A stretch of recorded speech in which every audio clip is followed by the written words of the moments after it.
Yeah, Flobo Boyce THS, formerly that hashtag show. Hey, how are you? How's it going, fellas? It's early morning here in Los Angeles, but I'm wherever you are you feeling the morning vibes too? Yes. Yeah. Yeah, and we're on your time. We're West Coasters, so. All right, well, the coffee's on its way. I get you. If you partake.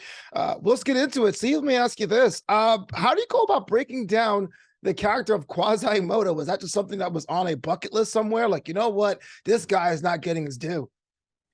Well, I used to work with a guy at a record store who he was the head of the blues department, and he spoke like this out of the side of his mouth. He talked about how lonely he was and how he played the saxophone in his window every night in the summertime and just sweat the blues. And I would go back to these guys and we would riff on this character. And then, we started thinking of him as like, what kind of a character could he be? And we started to riff him into a hunchback. And then we're like, because that's, like kind of more of a loser. And then we put him in ancient France. And then we put him in the worst possible situation, which was, the king and the Pope using him as their tool to try to assassinate the other one. And then we made him a virgin. And I think that was as low as we could get this guy. Much lower than that. That's awesome, inspiring. I'm not sure. Well, moving on, Paul. This one's actually for you. You work with the great Adrian Pilecki in Quasi out on Hulu just a couple short days from now. What was that like? And more importantly, are there any more people on the bucket list to collaborate with further on? It's a great thing is we always kind of bring in one person on every movie to legitimize what we do. So we don't just look like clowns, just running around trying to make each other laugh. And you're always hoping that they'll be cool because you don't know.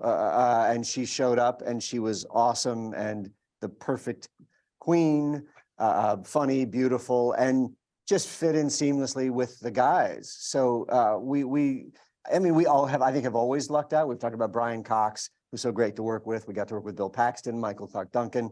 And so it just continues the streak of, I think, being incredibly lucky with the person that we invite to join the show. Oh yeah, keeping it non-committal for future projects. I like it. That's very diplomatic. We're open for business for everybody. Everybody, all are welcome. All are welcome. I don't need to tell you that comedy is hard. Jay, this question is for you, actually.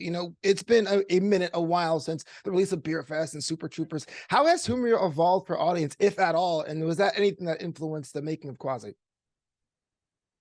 Well, I mean, look, the times have changed, but I think there's a sort of a little bit of a backlash within the comedy world against these changing times. But ultimately, we write certain jokes and, we debate whether we can do certain jokes, and 99% of them we do. And there's that 1% that are jokes just for us because they're just not ready for public. Where do they go? I'm just curious. It's like in a book. We'll whisper them to each other and we'll crack up, but we don't actually put it on film because we want to have a longer career. Right.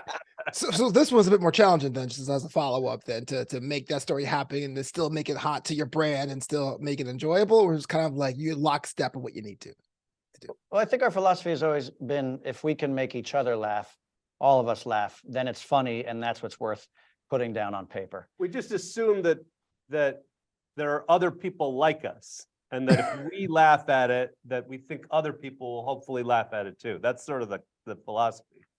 I can respect that. Kevin, Broken Lizard is a brand. It's an institution. Is it like a sports franchise? Are there like a farm system? Is there a second generation on the horizon, you think?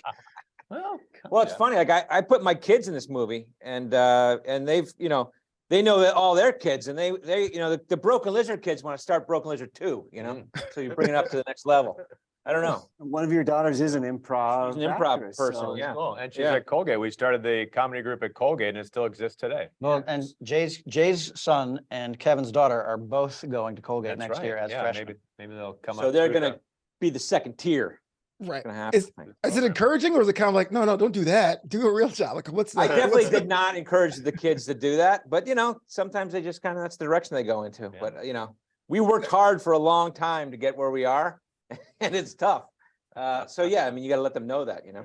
Yeah, absolutely. Let's get one more final question. This one here is for Eric. Is there room for a franchise in this medieval French universe, or is this kind of like a one and done?